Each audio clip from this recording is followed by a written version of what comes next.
Hello বন্ধুরা, এখন বাজে রাত 10:45টার মতন। আর আমরা কত রাতে দেখো মেলাতে ঘুরতে এসেছি।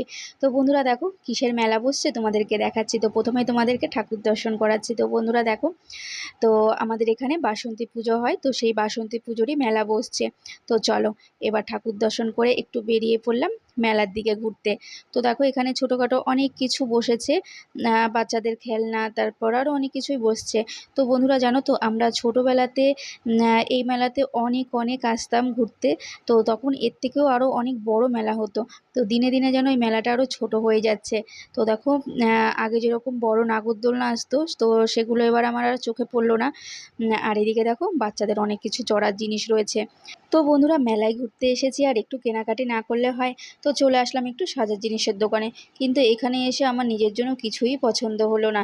তো তারপর দেখো ছেলে কি একটা পছন্দ করছে, তো ও এটা নেবে। তো বন্ধুরা অনেক কটা দোকান ঘুরে শেষ পর্যন্ত নিজের জন্য একটা ক্লিপ নিয়েছি। আর এদিকে দেখো ছেলে এখন খাচ্ছে পাপড়ি চাট। তো বন্ধুরা অনেক রাত হয়েছে, তো সেই জন্য আমি আর খাইনি, শুধু ছেলেই খেয়েছে। আর এদিকে ফাংশন হচ্ছিল, আর তার সাথে দেখো বন্ধুরা মেলার দিকটা কিন্তু একদমই এখন ফাঁকা হয়ে গেছে। তো চলো শেষে চলে আসলাম জিলিপির দোকানে, এবার বাড়ি যাওয়ার পালা আমাদের।